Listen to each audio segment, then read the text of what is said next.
I'm Ted Seides, and this is Capital Allocators. This show is an open exploration of the people and process behind capital allocation. Through conversations with leaders in the money game, we learn how these holders of the keys to the kingdom allocate their time and their capital. You can join our mailing list and access premium content at capitalallocators.com. All opinions expressed by Ted and podcast guests are solely their own opinions and do not reflect the opinion of Capital Allocators or their firms. This podcast is for informational purposes only and should not be relied upon as a basis for investment decisions. Clients of Capital Allocators or podcast guests may maintain positions in securities discussed on this podcast. When you think about the greatest private equity deals of all time, names like Google, Facebook, Uber, Dell, and Hilton might come to mind. After a recent episode of Private Equity Deals, you might also think about 3G's acquisition of Burger King. But I'd bet you wouldn't think about an oil and gas play called CrownRock. LimeRock Capital created CrownRock alongside a management team with $96.5 million of cash and assets in 2007. 17 years later, it sold the business to Occidental Petroleum for $12.5 billion. LimeRock's original investment made 79 times its money, a net IRR of 18%, and $7.5 billion in gains, which ranks in the top 10 of fully exited private equity deals of all time. It also exited a continuation vehicle that created 3 times its cost over the last 6 years of the deal's life. My guests to discuss the firm and its grand slam CrownRock deal are LimeRock managing directors John Reynolds, Jonathan Farber, and J McLane. Our conversation covers LimeRock's investment approach and the example of CrownRock. We dive into the initial investment thesis around vertical drilling, the 3 extinction threats to the business, innovation in horizontal drilling, management excellence, exit options along the way, and the forever hold mindset that allowed CrownRock to compound extraordinary amounts of capital. Before we get going, I'd like to welcome you to the first edition of Spread the Word Shark Tank. Entering the stage in front of our sharks is my son, Eric. My name is Eric Seides, and I'm the creator of the food truck concept design called EB's Bombastic Buns. EB's meaning Eric's Burgers Bombastic Buns. Now, I have almost zero experience in the business world, but I'm very proud of it. My food truck is designed around different themed burgers like the Seaside Munch Burger, which is lobster, queso cheese on a burger patty on a whole wheat bun. This has absolutely nothing to do with the podcast. However, I think you should still be listening. Thank you so much for spreading the word. An important disclaimer. EB's Bombastic Buns is not an actual business, has no products, and no website. It was a project Eric cooked up with a few hours of research for his 9th grade entrepreneurship class. That said, he's quite the entrepreneurial dynamo, so I wouldn't be surprised if you hear more episodes down the road, right here at our Spread the Word Shark Tank. Please enjoy my conversation with John Reynolds, Jonathan Farber, and J McLane. Guys, thanks so much for joining me. Thank you, Ted. I'd love to get a little bit into your backgrounds and how you came to forming LimeRock. I'm happy to kick off. I went to the Georgetown School of Foreign Service. I wasn't really finance focused at all. I was interested in international affairs. I studied diplomacy and national security at Georgetown, passed the Foreign Service exam. You're kind of given a 6-month break. I was living at home, delivering pizzas for Domino's, waiting to start my Foreign Service career. I had a lot of friends who had gone into the Foreign Service and were not enjoying it. I happened to read Michael Lewis's book, Liar's Poker, which I don't think is intended as an inspirational recruitment tool, but it sounded like a really crazy way to spend a few years, learn a lot, sent out some resumes, and was hired in the investment research group at Goldman. There was a guy that I went to work for who was an inspirational figure, more for John and I, was hired into the oil and gas research group and spent the first few years of my career learning that industry. Just became very interested in the idea of becoming an investor, partnering with companies. You learn a lot in investment research. It's kind of a learning curve that flattens out over time. John had joined the group a couple of years after I did on the oil service side. So there was a lot of commonality in terms of the themes that we were exploring, the industry pieces we were writing. And even though we weren't covering the same companies, we just thought there was an opportunity to invest in exciting, highly focused, small cap energy companies. At the time I started thinking about doing this, there were two established private equity businesses that focused on energy. Despite my asking numerous times, neither of them wanted to hire me. The option was simply to set up our own firm. Took me and my wife at the time, took Reynolds and his wife to a beach in Connecticut, and I pitched them on the idea of doing this. They didn't believe me when I told them you could invest capital in these businesses and then you got to keep 20% of the profits. He thought I was crazy. The Goldman experience for both of us, it was a very unique place culturally in the 90s, pre-IPO. It was a unique moment, I think, for research analysts generally. It was the hot decade where if you were in research, you were in the center of the room. You were pitching your ideas to the sales force of Goldman Sachs. The walls were porous in investment banking. So if there was a pitch to a client that was considering raising capital, you were front and center in that pitch. You'd periodically get ideas thrown at you from the merger bankers. What if X and Y were to do something? So your advice was being solicited. All the while, you're digging deep in an industry and learning about a sector and learning about the stocks. The culture of the place was such that if you proved you were capable of doing great work, you got more responsibility. It was a very regenerative partnership culture that I think we've tried to copy a bit as it relates to Lime Rock through time. In the case of that summer of 97, where John hit me with the pitch, my career was in a good place. My personal life was in a good place. I'd just gotten married. The Wall Street Journal, I think, had just named me the top stock picker in the oilfield service sector. I was 27 years of age. We had just taken public Santa Fe Drilling, which was a $1 billion IPO that Goldman Sachs was the lead manager of. 2 weeks prior, Amazon had gone public. No one paid attention to Amazon in May of 97. Everybody paid attention to Santa Fe. And for whatever reason, the Kuwaiti government that owned it wanted to go out of its way to tell the higher-ups at Goldman Sachs that I was pretty important on that deal. Things were moving personally and professionally for me. And this guy hits me with this crazy idea that we need to get to the other side. We need to be managing money and investing capital. I thought he was a little crazy at first.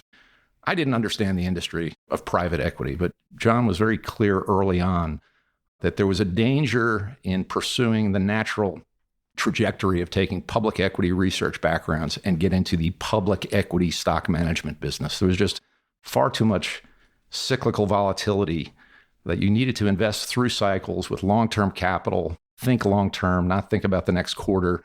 Whatever he saw in that moment, the foresight to take public backgrounds that we both had and translate it into an investment-minded private manager, I think was just spot on.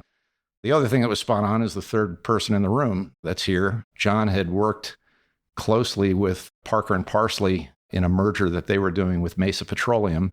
We needed to hire people when we're starting Lime Rock, and he said, you need to meet J McLane. He is just a crackerjack with numbers, knows the industry.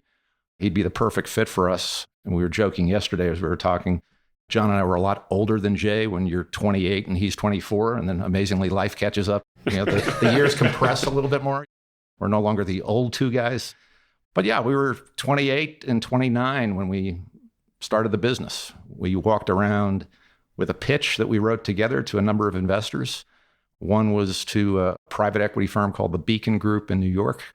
They had raised $1 billion energy fund, and our pitch to them was the actions in the small stuff. It's the entrepreneurially minded, focused companies in oil and gas where the highest returns are going to be experienced. And we felt we were extremely well connected, both in the upstream E&P sector and the oilfield service sector, to tap into those opportunities.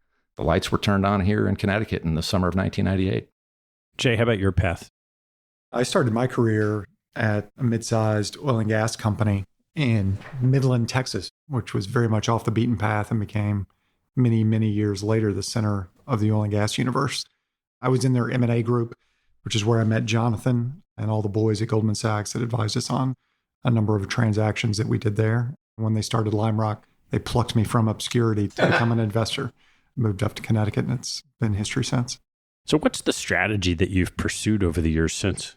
The core concept is something that both John and I really saw firsthand at Goldman. The energy industry was a very tradition-bound industry. most of the companies that I was covering, supporting the senior analyst, a guy named Don Texter, big integrated companies as well as very large independents. These were mostly companies that were spread across many basins and many parts of the world. And returns on capital for these businesses were not good. And we saw the Canadian oil and gas sector had developed in a faster way than had it happened in the US. It was a very different regulatory environment, and capital formation was done quite differently there. You could back smaller companies with $20 or $40 million, very much venture capital startup type financing directly into the Toronto Stock Exchange.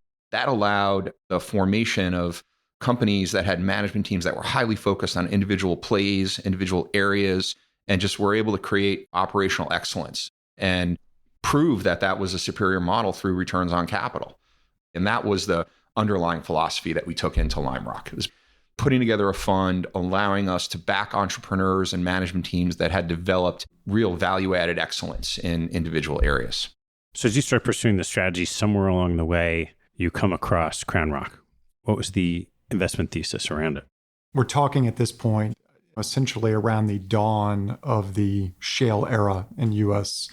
oil and gas development, which has been a very pivotal moment and period, not just for the oil and gas business, but for the overall global economy, which has substantially reduced commodity prices over that period of time.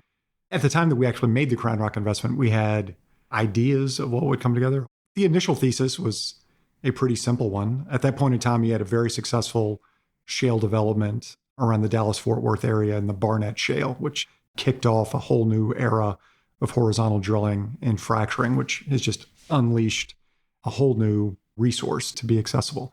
People were looking for the next Barnett Shale all over the country, all over the world. And the CrownRock team, which John and I knew from prior experiences in the business, the CEO of CrownRock was previously a CFO at Parker & Parsley, had worked with John over the years on a number of transactions that Parker & Parsley pursued. He had built a management team, very small company, 30 or so people. They had some properties in West Texas and two big ideas. One was, we're going to go find the next Barnett Shale, and we have an idea that it might be in the Gothic Shale. And there's this burgeoning play right in our own backyard called the Wolfberry, kind of on the flanks of a very large oil field that was discovered in the 30s in the Permian Basin. And with the new fracturing techniques that they're doing in the gas shales, we think we can extract a little bit more of that oil out of a shale formation below the Sprayberry. The Gothic Shale was a complete bust. We lost half of our capital. Then we invested in that part of the play. But the Wolfberry was so profitable so early that it carried those other stumbles. So when you first went into this investment, you had a management team, a couple ideas. What was the structure of the company and the deal?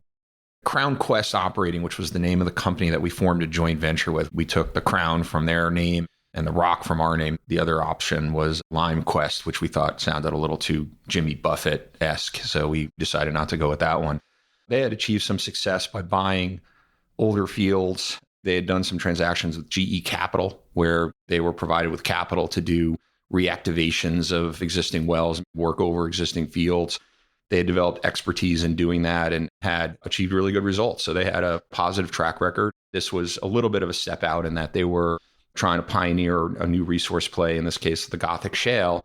But we also recognized that the Wolfberry play, which was the company's other area of focus, there were huge in-place reserves there. For many years, this was known as a promoter's paradise because you could drill a well in the Wolfberry and you always produced oil. It just typically didn't pay out. We also recognized that there was technology that was advancing. We certainly didn't expect it to be as successful as it ultimately was, but that was a part of the investment thesis going in. So as you mapped this out, what was your expectation? It was very similar to most investments that we look at on the front end. We were expecting around a 3x ROI over a 5-year period. That's probably around the median expectation. It was only after living with the investment that our investment thinking really started to evolve over time as we were able to gather new information. It was a long evolution. I mean, we were in the investment over 17 years, but the initial expectations were very prototypical of most other deals that we've invested in. We'll occasionally have moments when you're in the commodity cycles that things bomb out, and it's what I call just the green light special. Nobody wants to go near the sector and everything's for sale and it's a pennies on the dollar type of moment. And you sort of know the risk, but you also know there is asymmetry to the upside. And some of our best returning deals through time, early on, we were gifted a collapse in the oil price. We started the business in 1998. Oil prices went from 20 to 10. We had no portfolio and capital to invest. It was a perfect moment to start a business.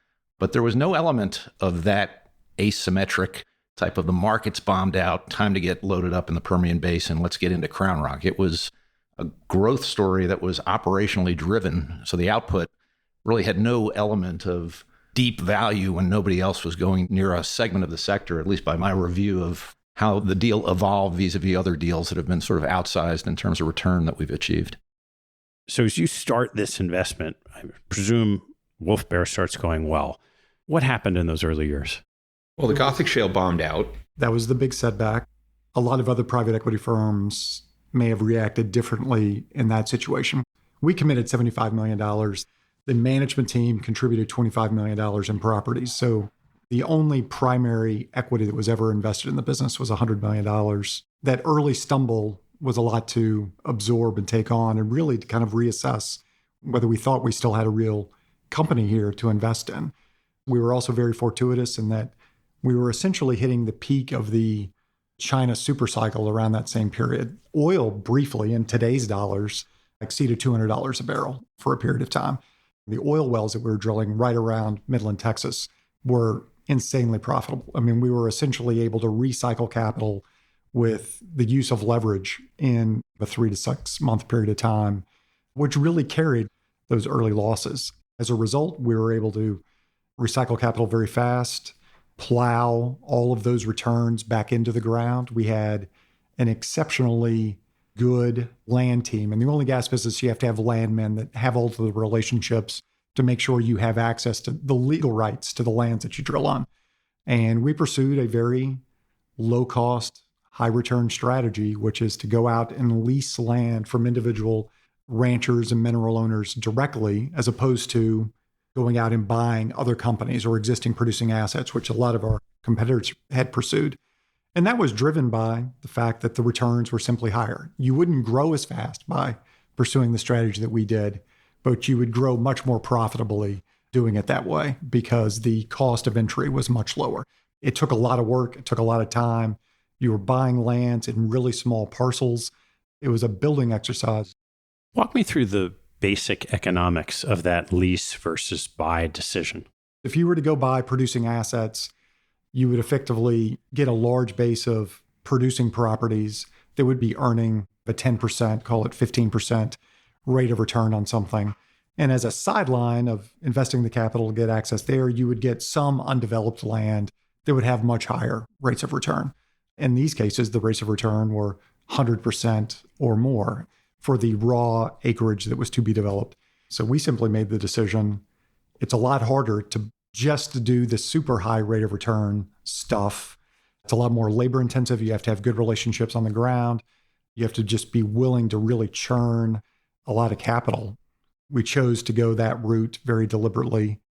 I just wanted to clarify, this was during the era when we were still drilling vertical wells. These were old style vertical wells, although we were introducing fracking technology into it. The wells are not nearly as prolific as subsequently the horizontal wells. This was sort of the initial phase of exploitation of the play.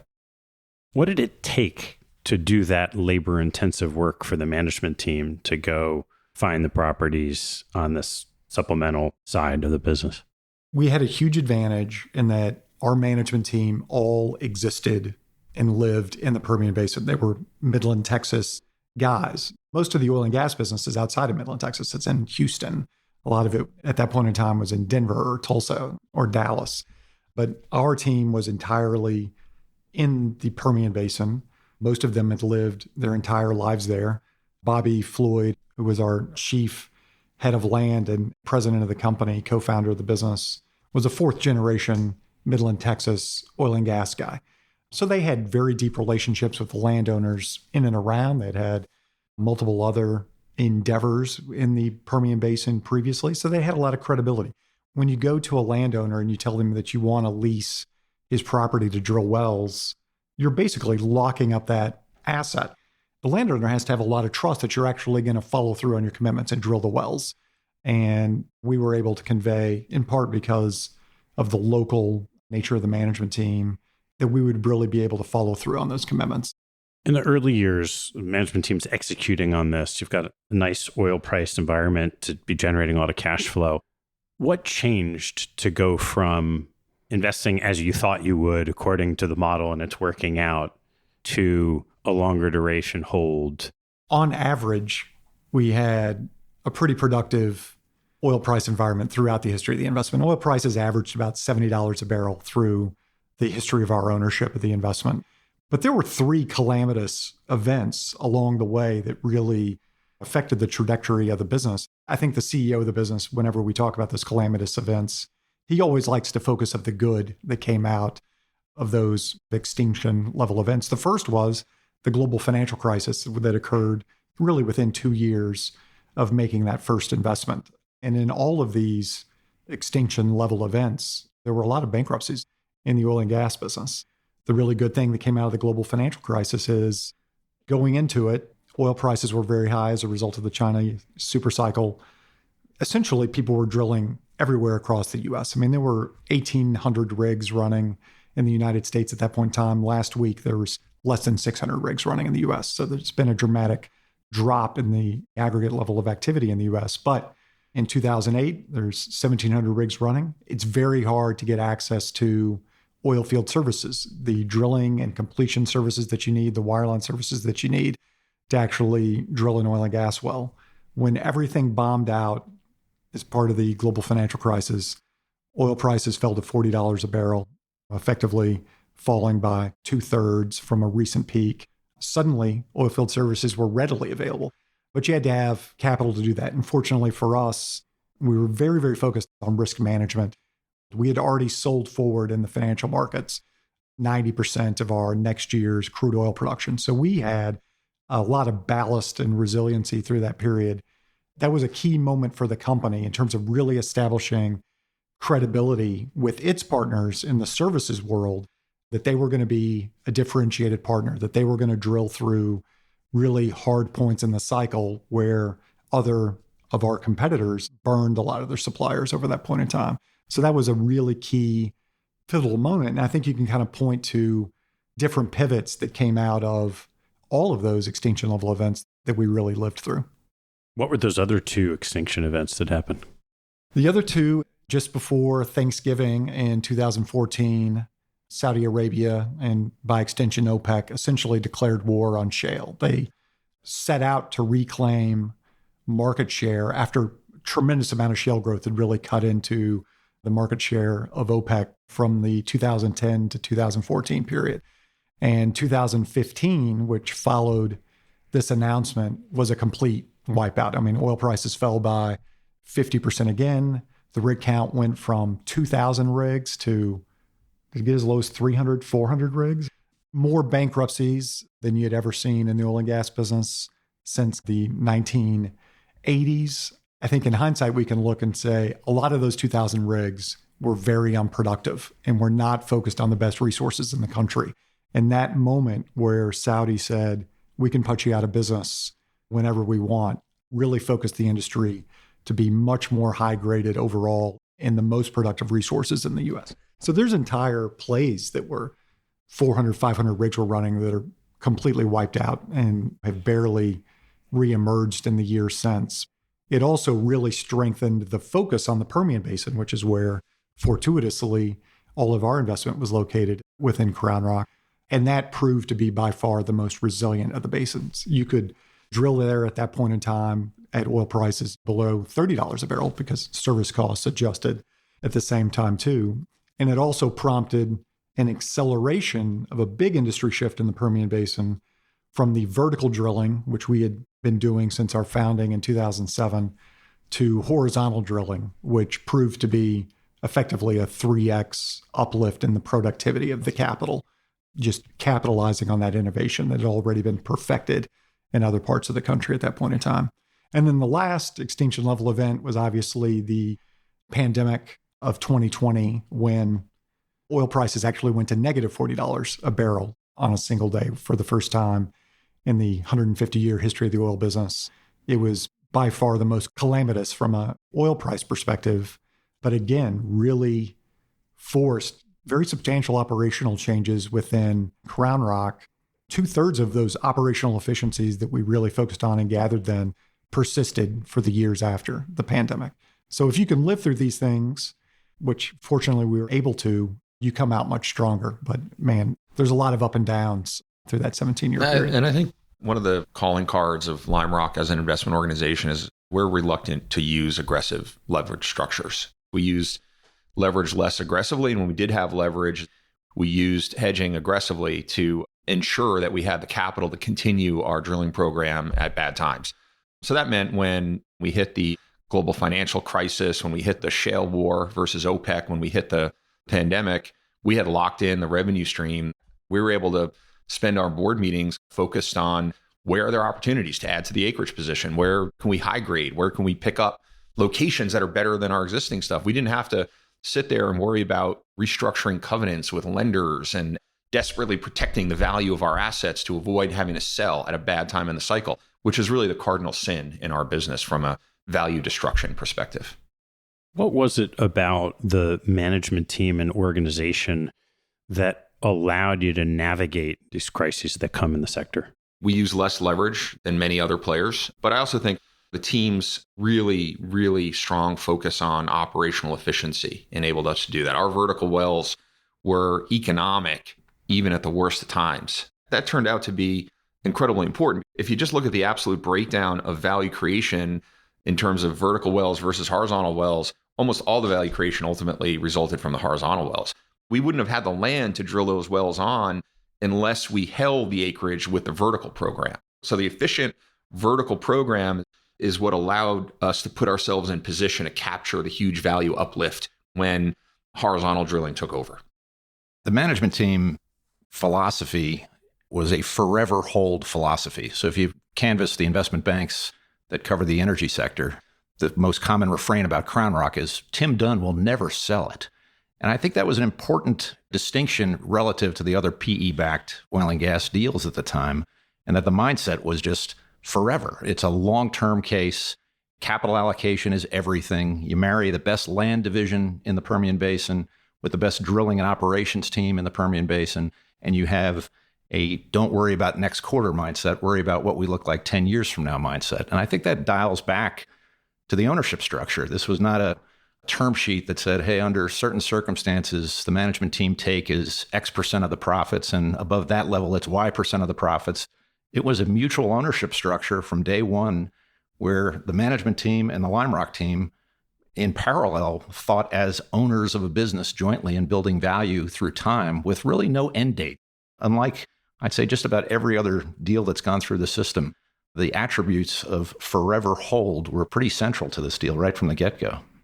How did the idea of that forever hold dovetail with the initial expectations of this is probably going to be like any other deal you do with a 5-year hold? It was around 2011. I think we really started talking about that more directly between ourselves and the management team. Before that, we hadn't really talked about exit much at all, but we had a successful investment going into 2011. And I just remember calling up the CEO of the business and just saying, most of the management teams really start thinking about exits around this point in time. You're 4 or 5 years in. At that point in time, we were 3 to 4x ROI on the investment. When you go into a deal with the management team, they're always worried that the private equity firm is going to sell the business out from under them at some point in time. The vast majority of the deals that we're in, when we actually exit, is because the management team wants to sell more so than us. And there's very logical reasons for that. Almost all of their net worth in a successful deal is involved there. They start to get really worried about concentration levels and the like. I think one big advantage that we had in this deal is that our management team was very successful before CrownRock. They weren't looking for their next dollar to go on vacation or buy a new home. They were very well set up even before that. So they had the flexibility of taking a very long-term view. And when we opened the door to them, that the private equity firm Lime Rock, we're not necessarily beholden to strict 5-year terms. And when we get above a 3x, we always hit the exit button. I think they started thinking, differently about we might not actually hold this investment forever, but we can manage the investment as if we're holding it forever.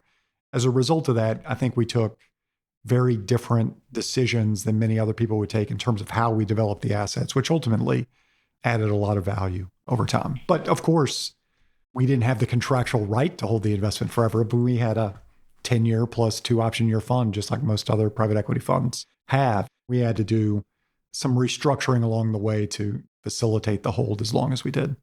What were some of those different decisions that the management team was able to make because of the duration of the hold? We treated the land as if we were going to hold it forever. And as a result, we always wanted to develop it as if we were going to drill every well on it. And we knew that our cost of capital was high. We knew that the ability to go out and replace that land was effectively impossible. There's a finite amount of it. We had some of the best resource in the entire world.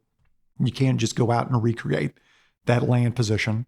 And as a result, we drilled the wells in a much more deliberate way over time. As a happenstance of that, also maximize the value for any new buyer that would come in and buy the asset. It didn't necessarily result in the best quarter-to-quarter production growth. In fact, it decidedly did not, because that was never a consideration for us. It didn't result in the highest near-term internal rates of return on our capital program. But over the life of an entire asset, I think we managed the asset to try to maximize the total amount of profit dollars that would come off of that asset over time. There are distinct trade-offs in there, and you can see how different companies would take different decisions based on the constraints that they face. If you're in the public market, you care a lot more about quarter-to-quarter performance. If your cost of capital is different, you would make a different decisions than the ones we made. When you have a drilling unit out in the Northern Midland Basin, you've got several different options to develop it. One of the ways that a lot of our peers adopted was when horizontal drilling was quite early, before we had really refined the well design and the fracking methodology. People went and drilled a lot of one-off horizontals in virgin acreage on drilling units that hadn't really been drilled before. And that was a real help to near-term cash flows. That helped with your quarterly progression on production. But ultimately, that was a mistake because it marginalized the ultimate recoveries from that drilling unit. So the fact that we drilled horizontals to hold the land and then did very few one-off horizontals and were able to offer those undrilled units to buyers was a big part of the value creation. As you grew the land base with the original vertical drilling over time, how did you think about capital structure? We tried to keep the capital structure simple. We also had some sales of producing properties. We sold a number of packages early on in the investment to MLPs, to these production-based partnerships that were public, trading at good values. And we were able to lock in a lot of capital, to cycle into land over time. And that's how we kept the initial investment in the deal to $100 million while essentially putting a lot more money than that at work over time. So the management team had wealth, but presumably not every employee in the company did. How did you think about, over this long hold period, making sure that the management team could retain the people they needed to continue their growth? Well, ultimately, every employee of CrownRock was an equity holder. I mean, that was a big part of the overall compensation scheme that we had there. Well over 200 millionaires were kind of birthed from the CrownRock investment. I think our CEO had a very keen insight relatively early on, which is that if you give someone a piece of equity, they will very often undervalue that if there's not an option to realize the value that's there. Relatively early on, we started offering to buy back the equity from the employees on an annual basis. We would buy it back at whatever our mark-to-market value was that we reported to our investors. And in the early days, Lime Rock purchased a lot of those units back. We were able to invest around almost another $25 million in secondary purchases from various people that retired or other employees that just wanted to realize some level of liquidity. What you find when you do that is almost no one wants to sell. As soon as you offer the ability to sell it back, they can see that it has real tangible value. They could make the election to sell it and realize some cash, but it's very rarely that they would ever actually do that. And the senior management team would never do that, even though we wanted to put more capital to work all the time. It really was great for tying further alignment to the business throughout the entire employee base. So you got through that 2011 discussion about longer duration hold with the management team, and then you hit the 2015 bump. Somewhere along the way, I imagine you guys are sitting back thinking, what did we just do? We had a great result, and now it's back. How did those discussions go on your team? There was actually reasonable pressures that started to build up earlier than 2015. Maybe they kind of hit a crescendo in 2013 or so. The investment was marked at about an 8x ROI, which is a great investment. It would have been one of the top 5 investments we had ever made if we had sold at that point in time. You have a small team within a team that's managing this investment, but it's come to represent a large share of unrealized carry. And we have a partnership, and other partners start to have a lot of questions like, why are we still holding this thing? What does it really mean? For the people that are working on it day to day, it seemed obvious as to why we were holding it. But that's because we're having, at a minimum, conversations every week with the management team, which we did for 17 years, in many cases, multiple times a week. You live with it every day. You're very comfortable with it. But in 2013, there was enough questioning about why were we still holding this investment that we talked about it, 2-3 hours at a strategy session, going through a very long, exhaustive presentation on why we're going to continue to hold an investment marked at an 8x for potentially another 10 years, which was the time span that presentation ran through. And it was really healthy for the partnership to hear all of the questions, alternative cases, to test that continued thesis that was held. And I think after that, there was just a much broader organizational buy-in. A big part of that 2013 presentation was, we're probably going to get another oil price correction, another recession before too long. What does this look like if we go through another global financial crisis? And so when it actually did occur, when Saudi declared war on shale in 2015, I think at that point, there was already just a lot of comfort with how the investment was performing, that it wasn't a big gut-wrenching questioning of what had we just done when we actually got to 2015. It was sort of a seminal moment in Lime Rock history. Jay put together this amazing 100-page PowerPoint, and the idea was, are we crazy to continue holding this deal? That's kind of the cognitive bias that we really had to overcome to achieve what we achieved on this investment. There's an anchoring effect in private equity, like in every area of investing, that is not rational. It's a very real and tangible thing. In our business, that's manifested by people looking at a 3-bagger or 5-bagger and saying, well, that's a great deal. We got to sell it. We got to tell the investors about this. This is how you build a big AUM business over time, as you realize those. You don't continue holding and taking risks. But in this particular case, Jay was able to put together a deck that was incredibly persuasive. There were moments when oil prices were minus $37 a barrel.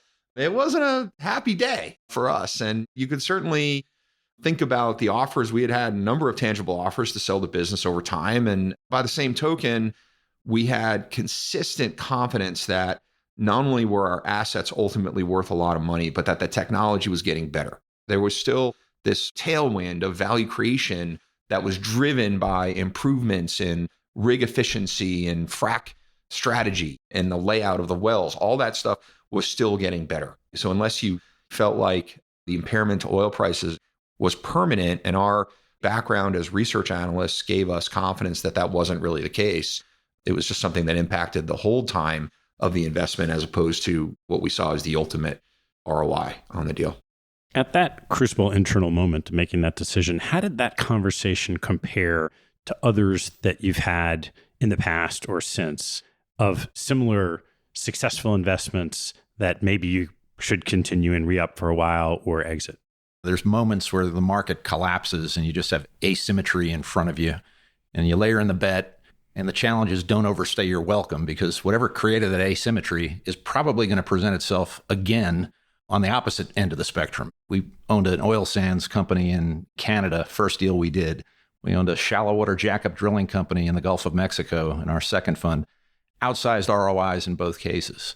In both cases, within 5 years of our exit, those companies were bankrupt. It just speaks to the fact that each year we were holding CrownRock, the technology that was being really ubiquitously applied throughout the industry in horizontal drilling techniques, lateral lengths for the fracs. Everything was getting better every year. I'm not sure there is an analog to the question you're asking. This was very unique insofar as prices were coming against us at moments in time, 3 that Jay mentioned, but there wasn't that extinction risk fear. The CrownRock deal just never had aspects of that risk factor. How did you match the duration of your capital with what you were seeing in this long duration investment opportunity? Well, we had a fund that effectively ended. That fund concluded, came to an end, including its 2 option years in 2018. So we had to go raise an entirely new fund. I think it might be the largest continuation fund in the energy sector, even still. It was certainly one of the big pioneers effectively in single asset continuation funds in the energy sector when we did it. But that was a big 6-9 month process to get that done. Effectively, the investment at that point in time was marked at a 20x. So you really have to give a lot of credit to the investors that did come into the fund. I can certainly understand any investor that sold at that point in time. They've been in a fund for 12 years. They probably had a different CIO through that period and had a different capital allocation objective. So you can't really fault anyone for selling, but I think you can give a lot of credit to new investors that came into almost a single asset fund at a 20x ROI to buy into the vision that we had, that there was a lot of continued growth yet to come out of that asset. And at that point in time, we were producing a little under 40,000 barrels a day, and we had projections to get well over 150,000 barrels a day if we held it for another 5 years. We briefly got over 160,000 barrels a day right before we sold the investment. So the thesis that we had going into the continuation fund bore out eerily correctly. It was a big effort getting that done. And from there, we had another 7 years of runway to really execute on an entirely different business strategy at CrownRock. In the history of the investment, there's effectively 2 major phases. One was where we drilled 1,000 vertical wells. And then there was an entirely new phase as we transitioned into becoming a horizontal driller, which was a very different skill set that we had to build within the business. And I think one of many, many great things that the management team did, reinventing themselves as a preeminent horizontal driller, has to be up there. So you have a management team that executes as vertical drillers, horizontal drillers, do the continuation fund, you make it through COVID. Management team now has a reputation of wanting to hold these assets forever. How do you then decide to ultimately exit? There's a couple of factors, Ted, that went into that. For one thing, we were getting close to the end of the continuation fund. I think we had 2 years left in the continuation fund. We had obviously developed a tremendous reputation for the business, for the management team in the limited partner community, but doing another continuation fund structure at that point would have been a huge exercise. It would have been a massive undertaking. But the bigger factor, at least in my mind, was the phenomena that I talked about earlier, this sort of continual value creation through technology improvement. We thought it was no longer as real going forward. There's only so much resource that you're ultimately going to recover. And we just felt like we were getting closer to the sort of maximum economic recovery point. And that changed the risk calculus. You had this big asset, you had market risk in retaining it, as we saw come home to roost several times during the whole period of the investment. But offsetting that, you didn't have as much additional upside. The well design, the frac design had unquestionably gotten much closer to their theoretical maximums. We don't know how much yet. And in fact, the degree of improvement in rig efficiency since we sold the investment just over the last year has been greater than people expected. And I just felt like the risk calculus had changed materially in the sense that there was just a lot less upside in the asset. And the merger market has a pulse, and the pulse started to beat insofar as there was a lot of interest, and a merger wave was soon to be upon us. And there were not many Permian companies like CrownRock available. You kind of had the numbers in our favor, I think, in that moment in time, with, I think, a lot of influence and input from the merger community saying the big boys are ready to come back and play. And really almost to that moment, Exxon announces it's taking out Pioneer Natural Resources. So the merger buzz was not lying. There was certainly moves afoot that I think would encourage an owner of our type in that moment to say there's a window here Not to be overly cliched, when the ducks are quacking, time to feed them. And that was just a perfect moment, I think, to begin a process that we did begin. The flip side of that was the business had been so successful that we got to a size that very few companies could afford to bid in that process. And the deal that John was talking about with Exxon taking out Pioneer, that took two of our best buyers off the table. It wasn't a big group to begin with. It was a little bit of a white knuckler going through this process. How'd the process play out? Early in the year, 2023, we had one of those strategy sessions where we got a lot of different views from investment banks. And I think we just came out with maybe an unspoken consensus that we should probably test the market and see what it would bear. We marketed it to a handful of firms that could take down a deal of this size. As John noted, there wasn't many of them. We got a lot of interest. It was competitive. I think multiple firms viewed the business in a similar way, as was manifest by where the bids came out. And we were able to strike a great deal with Occidental, and they were a pleasure to work with and have a great vision. Wanted to keep all of the employees to really execute. It was a great addition to their portfolio. I'd love to talk through some of your postmortem on this. What were your main takeaways? We put together a simple structure around this deal. I think a lot of people in our world get seduced by complicated structures that have many bells and whistles for different potential scenarios. And we made a cash investment. The management team put in assets. We had an ownership structure, and we were kind of immediately all on the same side of the table in terms of advancing long-term value. And I just think that being able to think about the investment, think about the best ways to grow value overall without worrying about when we're going to reach this tier of value creation and what that does to the management participation and whether there's some sort of time limited other structure is just really helpful. And it's something that I certainly try to apply to other aspects of other things that I'm doing in life. I just feel like if you have simple incentives that are easily understandable, you can spend more time thinking and focused on the things that are important as opposed to the fine print in your investment agreement. I think their biggest differentiator relative to every other management team that we've ever dealt with is Tim Dunn and his lieutenants and partners had a greater respect for capital than any other management team I've ever met. Most of the time, management teams are so focused on growth and so uninterested in the cost of capital it takes to achieve that growth. They end up making really poor decisions along the way. And there are excellent decisions that this management team made because they knew how costly capital was.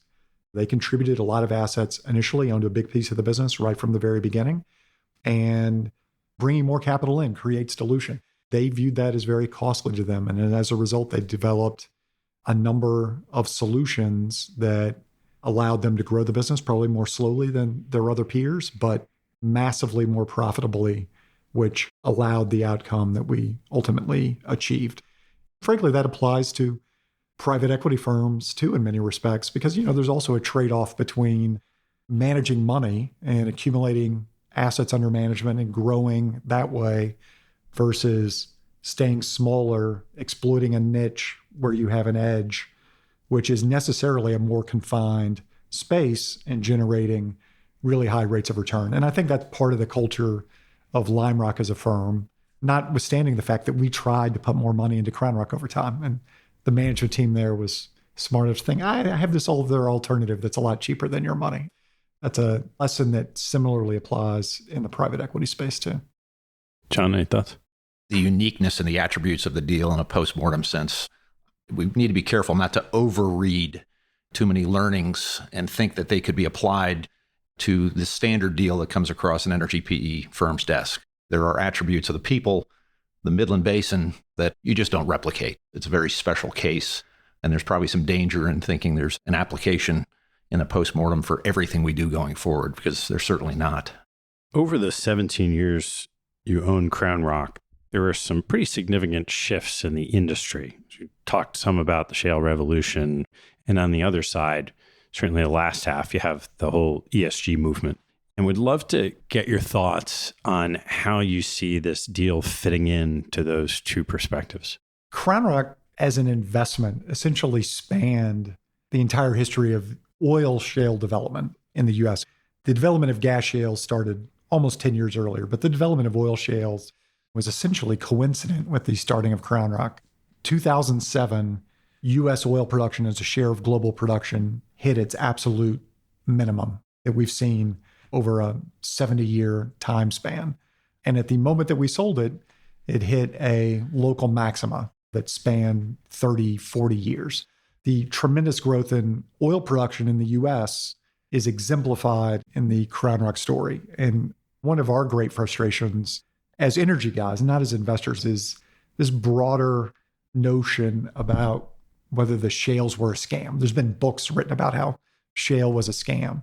And I think much less focus on just how disruptive shale technology has been, not just in the energy industry, but for the global economy overall. In the absence of shales, I'm very confident that the oil price would be $50 higher than it is today. When we look over the ownership history, that 17 plus year duration for the ownership of CrownRock, is that if you looked at the E&P oil and gas index, the XOP of independent producers, over the ownership period of CrownRock, where we realized on that one specific investment a 79x ROI, the return on that index was 0.9x. You lost 10% of your money. And people point to that and say, oh, the shales were a scam. But the shales so disrupted the legacy oil and gas business in the US, it just consumed and destroyed a lot of capital, legacy capital that was in the oil and gas business, and was replaced by much, much more efficient, more profitable shale development over time.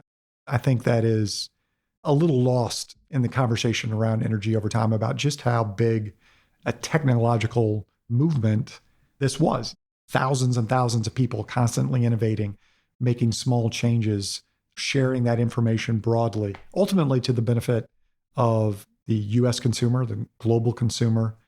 The biggest shift, I would say, relating to ESG was more of a LP-related shift where we, through time, had been a very endowment foundation heavy LP base. And somewhat coincident with the continuation fund, I think there was clearly a divestment movement on university campuses, and those that bought into the divestment movement wanted out. Those that didn't certainly had pressures that were less of a divestment type, but more of we're not going to do an incremental deal. So it did have the benefit, I think, of a few endowments that were able to roll into the structure despite a lot of ESG, non-fossil fuel type drumbeat that was happening on their campuses or at their foundation boards and the like. That issue has been most acute, I'd say, in LP interactions rather than day in the life in terms of Lime Rock deal activity. How have you thought about the conversations you've had about the impact of the environment on the space as a whole? Mark McCall came on board day one as our chief financial officer, general counsel, sort of jack of all trades. We were smart enough to realize there were aspects of running a business that we were less interested in. Mark was recruited into the Department of Energy to run the loan program office at the DOE during the Obama administration. And when he came out of the administration, he came back to John and I and said, there's a growth equity opportunity set that we should be capturing at Lime Rock. And we discussed and debated it, gave him kind of a year runway to evaluate the market that he saw from that perch that he had within government. So how have we dealt with it? We've actually spawned an independent strategy under the Lime Rock umbrella to target growth equity, Lime Rock partner style deals, but in the new energy economy, separate team that is dedicated to that in the Lime Rock New Energy business. I think on the core oil and gas side of our Lime Rock Partners and Lime Rock Resources business, we've always held ourselves to a standard in terms of the operations of the portfolio companies or the assets we're managing. But there's clearly more ESG-minded metrics that get followed today that frankly wouldn't have been on the dashboard 5 years ago. I think most inside Lime Rock would argue we were following it. We just didn't have it in a harmonized manner that we do today. I think everybody in the industry has heard the call. This is something that matters today. It's going to matter in the future. The energy transition is real. It's going to take a long time. And the strategies coexist for the foreseeable future. One thing that is often forgotten is when you look back to Paris commitments. I mean, the United States is really one of only a very small handful of countries that has actually lived up to Paris commitments in terms of per capita CO2 emissions reductions. That is primarily driven because of the displacement of coal. Coal consumption in the US is down 50% since 2008, right around the time that we invested in CrownRock. And 80% of coal reductions have been allowed by the increase in production and consumption of natural gas. The other 20% from other renewable resources, solar and wind and geothermal and others. But it's been predominantly displaced by natural gas. When you account for natural gas emissions, the total emissions reduction that has been allowed by the increase of natural gas because of shale development is 2x that of solar and wind. I think we have a lot to be proud of in the oil and gas business. As it relates to that, if that is your number one issue, you should be a very big fan of natural gas in the United States, which the shales have greatly allowed to increase. I'm curious the impact on Lime Rock of having such a successful deal over such a long period of time. And how do you reset the individual investment deal when on the one hand you have a 79 times outcome and the next one probably has no chance of doing that? The market today, it's a little bit back to the future from the days we started the business. There's far fewer people playing the game. The shales brought a rush of capital. The walls just opened, the big buyout shops right through to family offices, small mid-market firms that wanted to play the picks and shovel side of the shale revolution through oilfield service. That capital's all fled. It just did not perform well in aggregate, and it doesn't look like it's coming back anytime soon.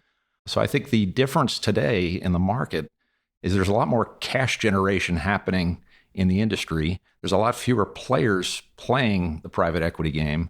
And there's, as a result, valuation entry points that allow for something that didn't exist really in the earliest days, which is cash flow generative, free cash generative aspects of the return coming through dividends. We weirdly have, I would say, probably one of the lower risk portfolios that we think we've had through time. We own a lot of Permian exposure through the royalties and minerals market. We extended the CrownRock relationship by buying up the underlying mineral rights in the basin as well as some other basins. But the risk profile as a result certainly may not allow for 79s to hit the board, but there's an oddity in terms of the feel of the risk of the portfolio in relation to what might be more standard PE return outputs that might fall more on the 2.5, 3.5, are your success case deals. I wouldn't say it's a factor. I don't think people's ROI expectations have been reset by the results on CrownRock. I think we're very driven by conditions in the industry today. And ironically, that is probably creating an overall lower ROI scenario, but one which on a risk-adjusted basis, we think is among the most attractive periods of investing that we've seen. Well, I want to make sure I get a chance to ask you a couple of closing questions. What is your favorite aspect of private equity? The thing that I love about private equity is you have the opportunity to roll up your sleeves, invest thematically, and most importantly, develop long-term relationships with excellent management teams. That's what originally drew me to private equity. That's kind of why I wanted to be on that side of the business. I thought there were great opportunities. It just suited me better to sort of work on establishing those long-term relationships. I'd almost echo it. The welcome to the NFL rookie moment for me, first deal I did, these guys would remember it well, where the ink was not dry on the deal. Canadian pipeline construction contractor, 4 weeks later, after putting about $7 or $8 million into a company, I got a phone call from 3 of the division VPs saying, we're leaving or the CEO's leaving, but we all ain't staying. Hightail it up to Calgary for a little sit down. It reinforced the role, the individual interactions, the decisions we take, they matter. You have to take decisions in this industry. Sometimes they're very uncomfortable. That to me is everything about private equity. The decisions you're taking alongside partners and deals ultimately matter much differently than should I sell my Halliburton and buy my Exxon, which was sort of the day in the life before starting the business with John and Jay. I would just say private equity is not a manufacturing business, at least the way we invest capital. Trying to do the same thing over and over again is really, really tough when you're trying to find really outsized investments. The lack of repetition is really engaging because there's always a new and different problem to think through and solve. And I'm not really good at repetition. I like problem solving. It lends itself to that very greatly. What's your favorite hobby or activity outside of work and family? I'm a golfer. I love to cook. I like concerts, live music, as much as possible. I don't know how you can do all those 3 together at the same time. What's one fact that most people don't know about you? I am the 1986 Connecticut Monopoly champion. What's the trick to being good at Monopoly? Primary lesson is just to focus on one or two of the top yielding monopolies on the board. You got to trade aggressively early on to get that position. And then obviously to some degree, there's luck that gets involved, but that's the focus. Getting early access to one or two good monopolies. All about Boardwalk and Park Place. It's all about Boardwalk and Park Place, or high quality acreage in the Northern Midland Basin, as the case may be. Mine's actually very similar, but in a much more sophisticated way. I play really obscure strategy games. I probably spend way too much time doing that. I think they're great for training your mind, think about game theory, which is very, very applicable in our business. It's also very good for conditioning yourself to think about marginals. People on average think too much in terms of averages and not enough in terms of what's the marginal result of this decision that I'm making, which I think tends to produce better decisions. And games are really good at thinking about margins. John, fact most don't know about you. Couldn't be more different. 1965, my mother was probably weeks away from her final vows as a Catholic nun. And thankfully, she chose a different path. I rather jokingly, when I eulogized her at her funeral, I said the Sisters of Charity's loss was quite literally my gain. What's your biggest pet peeve? You're a Connecticut resident, Ted, so I drive the Merritt Parkway probably as often as you do. And if somebody's doing 55 or 50 in the left lane Larrys are my biggest pet peeve. I can't stand it when people misuse the word fulsome. Fulsome does not mean comprehensive. A lot of people in the investment business think it does. And what really ticked me off recently, Ted, was I saw in one of the dictionaries, I don't remember which one, they've added that as a secondary definition because so many people incorrectly use it. So they're incentivizing dumb behavior. I get really annoyed at people that make bold pronouncements or predictions, but then are unwilling to bet on those bold pronouncements and predictions. I make a lot of bets with people. I think it's very good at honing clear thinking. I have a big log of bets that I made with people, some spanning decades. I just think it's really good to focus the mind. Betting is good. Making bold predictions without being willing to bet, that's bad. What's the best advice you've ever received? The best advice came from my dad.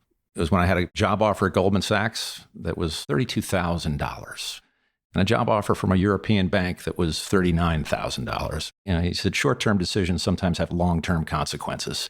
You can walk across the street to that European bank when you're working at Goldman Sachs, they'll hire you. You can't walk in the opposite direction at 85 Broad. That life advice, I need to remind myself periodically, and certainly have channeled it in different form to my 4 children. It's quite useful. One of the early pieces of advice I got from Don Texter, my boss at Goldman, I was hired into the oil and gas group. I enjoyed it, but maybe I was expressing the desire to be more of a generalist or to move into another part of the bank that dealt with multiple industries. He goes, look, the secret to being successful in the finance world is to be the biggest fish in a small pond. That's been a really critical part of my career. I think that's been critical differentiator for Lime Rock over time, and that was great advice. When I started at Lime Rock, I felt like I knew a lot about the energy business. I didn't know anything at all about investing. And just one thing that has stuck with me ever since those early days in 1998 actually came from Jonathan, which is to pay a lot more attention to the tails and less attention to the average, because it's going to be the tails that really drive performance, both positively and negatively. And just reinforcing the points about thinking about the full breadth of the distribution has really been influential in my life as an investor. Which 2 people have had the biggest impact on your professional life? Certainly my father. And John just mentioned another individual, Don Texter, who was a partner at Goldman, hired both of us, spawned our careers, supported our careers early inside Goldman.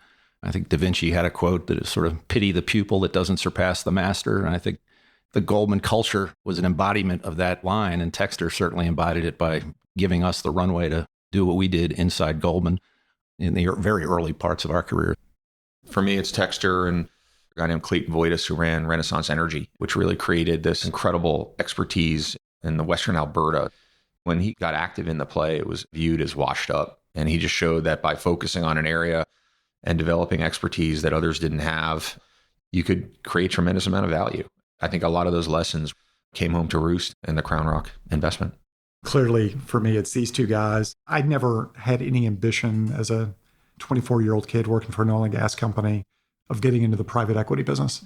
But thankfully, these guys had the foresight to do that, and incredibly thankful that they asked me to join many, many years ago.